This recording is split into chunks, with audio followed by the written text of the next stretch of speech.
ಈ ಬಾರಿಯ ನಮ್ಮ ಅತಿಥಿ ಬಿಜೆಪಿ ಕಟ್ಟಾಳು, ಯಡಿಯೂರಪ್ಪನವರ ನೀಲಿಗಣ್ಣಿನ ಹುಡುಗ,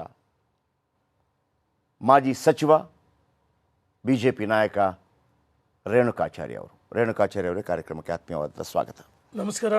ರೇಣುಕಾಚಾರ್ಯ ಅವರು, ನೀವು ಬಿಜೆಪಿ ಕಟ್ಟಾಳುನ ಅಥವಾ ಯಡಿಯೂರಪ್ಪನವರ ಫಾಲೋವರ? ನೋಡಿ, ಇಲ್ಲಿ ಪಕ್ಷ ಎಷ್ಟು ಮುಖ್ಯನೋ ನಾಯಕತ್ವನೂ ಅಷ್ಟೇ ಮುಖ್ಯ.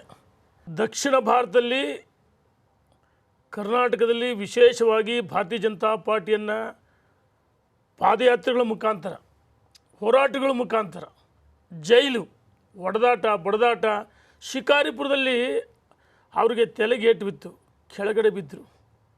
ಆ ಹೋರಾಟದ ಪ್ರತಿಫಲ ಇಡೀ ರಾಜ್ಯದಲ್ಲಿ ಒಂದು ದೊಡ್ಡ ಶಕ್ತಿಯಾಗಿ ಹೊಮ್ಮಿದ್ದು ಸನ್ಮಾನ್ಯ ಯಡಿಯೂರಪ್ಪ. ಹಾಗಿದ್ರೆ ಯಡಿಯೂರಪ್ಪನವರನ್ನ ಮುಖ್ಯಮಂತ್ರಿ ಪಟ್ಟದಿಂದ ಕೆಳಗಿಳಿಸಿ ತಪ್ಪು ಮಾಡಿದಂಥ ಹೈಕಮಾಂಡ್ ಅಥವಾ ಬಿಜೆಪಿ ಅದನ್ನು ಸರಿ ಮಾಡ್ಕೊಳ್ತಾ ಸಮಾಧಾನ ಇದೆ ನಿಮಗೀಗ?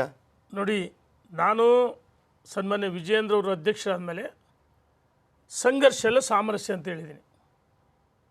ಅಂದ್ರೆ ನಿಮಗೆ ಬೇಕಾದವರಾದಾಗ ಸಂಘರ್ಷ ಇಲ್ಲ ಸಾಮರಸ್ಯ. ನೋಡಿ, ಮಾಡ್ಲಿಕ್ಕೆ ಹೋದಾಗ ನಿಮ್ಮ ಸಂಘರ್ಷ. 2000 ನೀತಿ ನೋಡಿ, ನಾನು 2023 ವಿಧಾನಸಭೆ ಚುನಾವಣೆಯ ಸೋಲಿನ ಬಳಿಕ ಕೆಲವು ಕಾರಣಗಳನ್ನು ಕೊಟ್ಟು ಆತ್ಮಲೋಕನ ಮಾಡಿಕೊಳ್ಳಬೇಕು.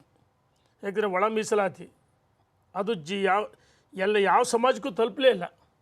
ಮತ್ತು NPS ನೌಕರರು ಯಡಿಯೂರಪ್ಪನನ್ನು ಕೆಳಗಿಳಿಸಿದೆ. ಯಡಿಯೂರಪ್ಪ ಕೇವಲ ರೇಣುಕಾಚಾರ್ಯಷ್ಟೇ, ಈ ನಾಡಿನ 6.5 ಕೋಟಿ ಜನ ಯಡಿಯೂರಪ್ಪನಂತ ಒಬ್ಬ ಬಲಿಷ್ಠ ನಾಯಕತ್ವ ಒಪ್ಕೊಳ್ತಾರೆ. ಯಡಿಯೂರಪ್ಪ CM ಆಗಿದ್ದಿದ್ರೆ ರಾಜ್ಯದಲ್ಲಿ 135-136 ಸೀಟ್ ಬಂದ್ಬಿಡೋದ ಕಾಂಗ್ರೆಸ್ ಬಂದ. ನೋಡಿ, ಯಡಿಯೂರಪ್ಪನವರು ಭಾರತೀಯ ಜನತಾ ಪಾರ್ಟಿನ ಕೇವಲ ಒಬ್ಬರೇ 2 ಜನ ಶಾಸಕರಾದರು, ಒಬ್ಬರು ಕಾಂಗ್ರೆಸ್ಗೆ ಹೋದರು, ಒಬ್ಬರೇ ಇದ್ದರು.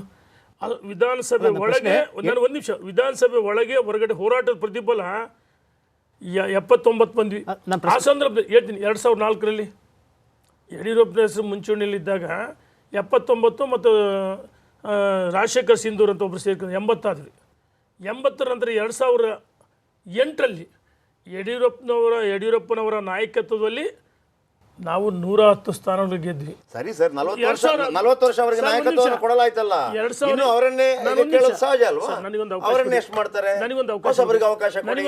2013ರಲ್ಲಿ ಯಡಿಯೂರಪ್ಪನವರಿಲ್ಲದ ಭಾರತೀಯ ಜನತಾ ಪಾರ್ಟಿಗೆ ಕೇವಲ 45 ಸ್ಥಾನಗಳು ಬಂದು. ಹಂಗಂತೇಳಿ ನಾನು ಭಾರತೀಯ ಜನತಾ ಪಾರ್ಟಿ ನನಗೆ ತಾಯಿ ಸಮಾನ, ನನಗೆಲ್ಲ ಸ್ಥಾನಮಾನ ಗೌರವ ಕೊಟ್ಟಿದೆ. ಇಲ್ಲಿ ನೋಡಿ, ಒಂದು ಪಕ್ಷ ಎಷ್ಟು ಮುಖ್ಯನೋ, ವ್ಯಕ್ತಿತ್ವ, ಅವರ ವರ್ಚಸ್ಸು, ಇದು ಒಂದು ಕಾರಣ ಆಗುತ್ತೆ. ಯಡಿಯೂರಪ್ಪ ಅವರು ಬಿಟ್ಟು ಯಾರು ಕೂಡ ರಾಜ್ಯದಲ್ಲಿ ಬಿಜೆಪಿ ನಾಯಕರು ಯಾರು ಇಲ್ವಾ ನಿಮ್ಮ ಪ್ರಕಾರ? ನೋಡಿ, ಯಡಿಯೂರಪ್ಪನವ್ರ ಜೊತೆಗೆ ಅನಂತಕುಮಾರ್, ಜಗದೀಶ್ ಶೆಟ್ಟರು, ಈಶ್ವರಪ್ಪನವ್ರು ಭಾಳಷ್ಟು ಜನ ಸಾಥ್ ಕೊಟ್ಟರು. ಲಕ್ಷಾಂತರ ಕಾರ್ಯಕರ್ತರ, ಮುಖಂಡರುಗಳ ಪರಿಶ್ರಮ.